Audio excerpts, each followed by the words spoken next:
An elderly couple was out having lunch with their granddaughter. They were minding their own business when a crazy leftist attacked them because the grandfather dared wear a red MAGA cap in public. But the irony in all of this is what the woman, the crazy Karen herself, was wearing. See if you can spot it. I have a baby here with you. You're a disgusting, sick, vile, fucking weirdo. Oh my God, it's fucking right. You dumb bitch, you're with this shit. He doesn't want me or you to have equality. Oh my God, go pray for me. Touch me and watch me touch the fucking hands. I want it and get away. Sit down.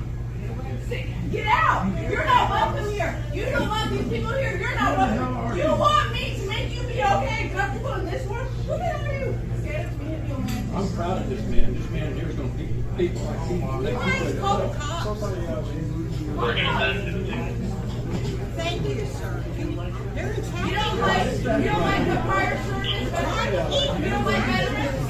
Why are you disrespecting the restaurant wearing that hat? That doesn't make any damn sense. And then y'all right now, this is crazy right here. This is some Now, there are a lot of ironic things here. First of all, the crazy Karen was freaking out about the granddaughter, about the child. She said that the red MAGA cap was a danger to the child, basically implying that the child was in danger, right? She was being raised in a dangerous environment, when to me, that lady's behavior was more dangerous to the child than the loving grandparents who were clearly treating her, taking her out to lunch. She was more dangerous than the red cap. Also, she has no right to judge what that man was wearing, because in case you didn't spot it, she was wearing this. I was able to actually find the shirt online. It is a St. Luigi shirt. Yes, the man who shot a father of two. Now, you can have your own thoughts about whether or not Luigi Mangione was justified in his actions. I personally think murder is murder, and I don't have any excuses for what he did.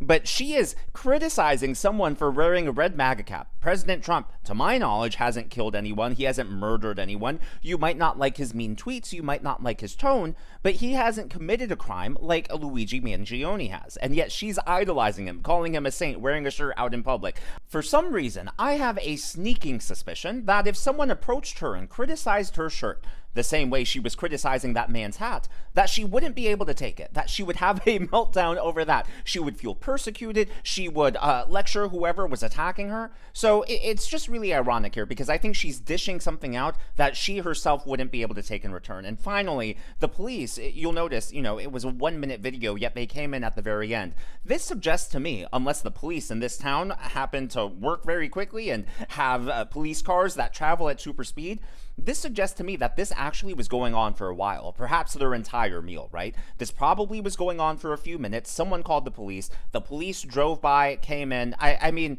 so yeah, who knows how long this entire altercation was going on. I think she embarrassed herself more so than she thinks she owned the grandfather. Well, speaking of embarrassing yourself, the mainstream corporate media does that each and every single day.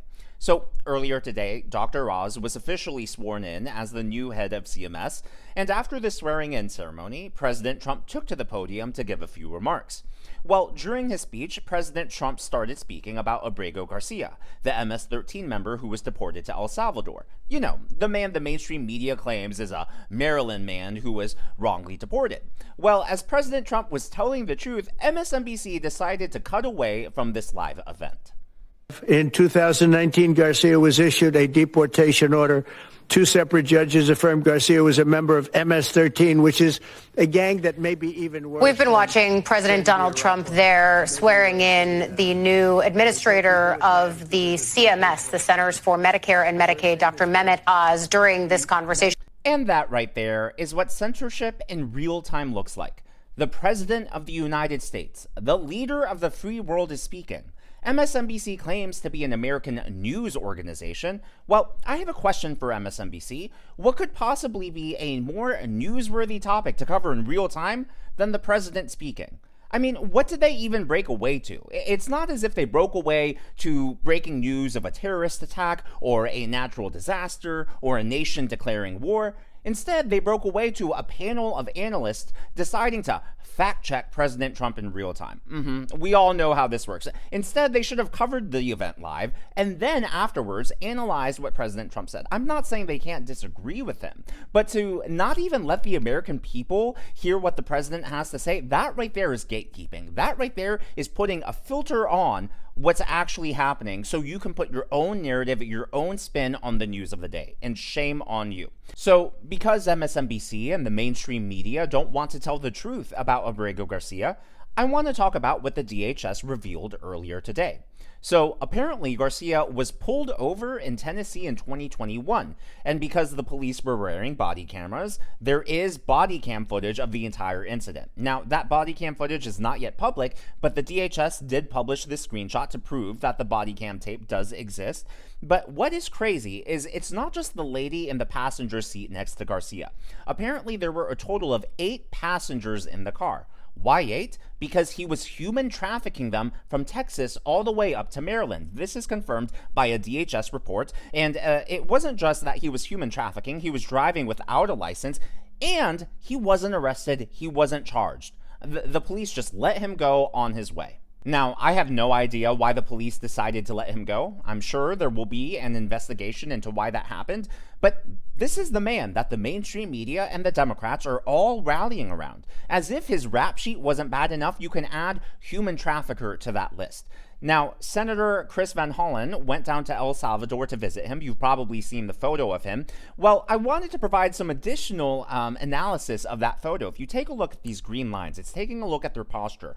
Personally, I think their body language says it all. You know what they say, a picture says 1,000 words. Abrego Garcia is standing straight up. He is in a power stance. He's totally dominating the room, and he knows he has the power here. Yet the Democrat senator is leaning in. That's why his green line is tilted. It's almost as if his body is in a more submissive position, as if he's about to bow or take a knee to Abrego Garcia. Now, I know a lot of people are probably going to think I'm overreading into this, but I do think a lot can be said when it comes to body language. That's why so many body language analysts take a look at what President Trump does. Whenever he's in a room, Trump has all the power. He makes other world leaders come to him, right? He doesn't give away an inch, an ounce of his power through his body language. Yet here, you have the media and the Democrats quite literally giving their power away to this MS-13 terrorist. Now, a lot has been made about whether or not he's an actual MS-13 terrorist. Well, let's take a look at this photo again. Take a look at Abrego Garcia's hand, and I'm going to zoom in right here.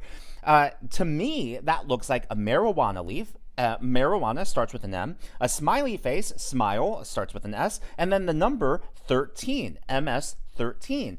Well, if there is nothing wrong with his hand tattoo, then why is his wife, you know, is fighting for him to come back to the United States? His wife posted a photo of them together on TikTok, and she blurred out his hands. If there's nothing wrong with his hand tattoo, if that truly isn't an MS-13 tattoo, which a lot of people have been pointing out, then why draw even more attention to it by blurring it out? Take a look. Now, I'm going to mute the sound because I don't want to be hit by copyright. A lot of people looking at this might just say, oh, she's using the heart emojis to show how much she loves him.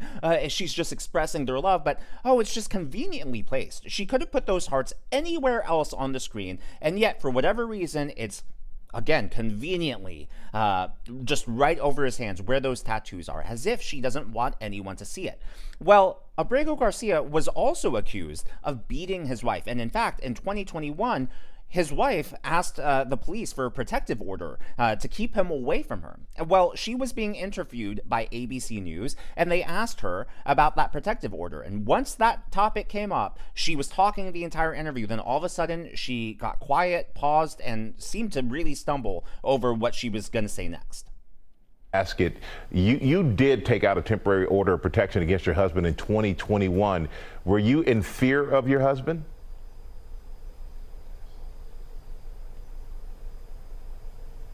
Husband is alive. That's all I can say.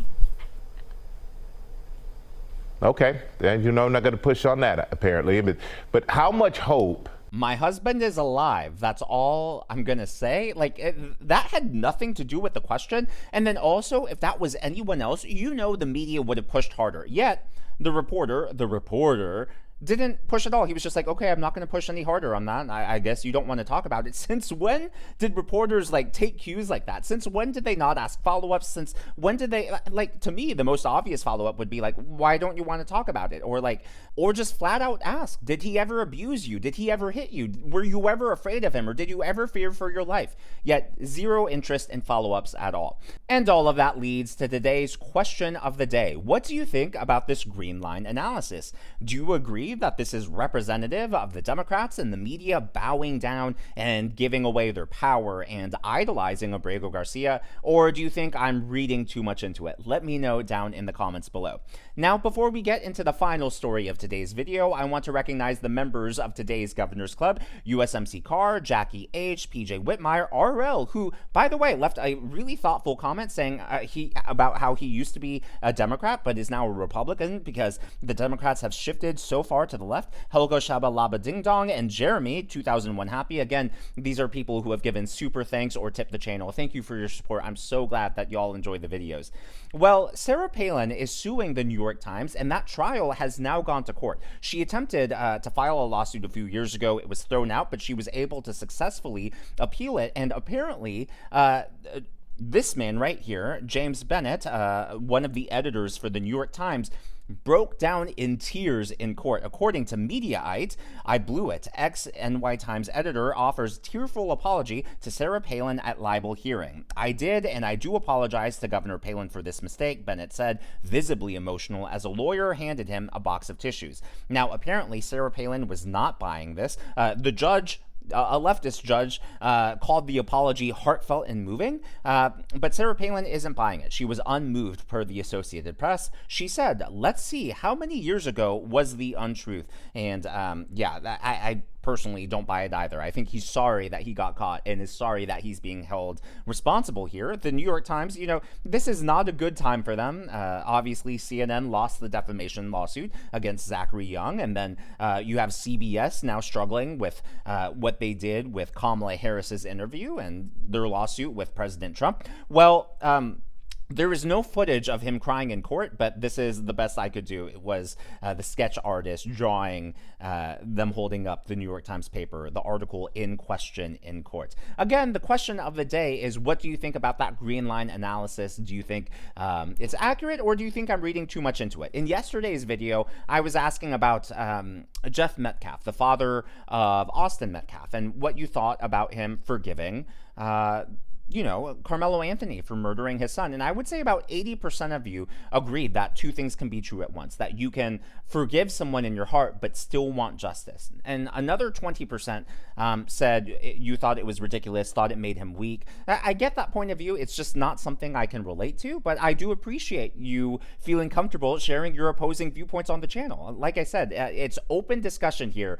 on the channel. I share my opinion, and you are more than welcome to share yours. You don't have to see the world exactly as I do. I think, you know, that is the beauty and the purpose and the whole point of free speech. And I do believe there is wisdom in the hive mind. And so I do encourage everyone to share their opinions, their perspectives, whether you're fact checking something I said, or adding more perspective and nuance, or adding an alternative perspective. Feel free to do that in the comments.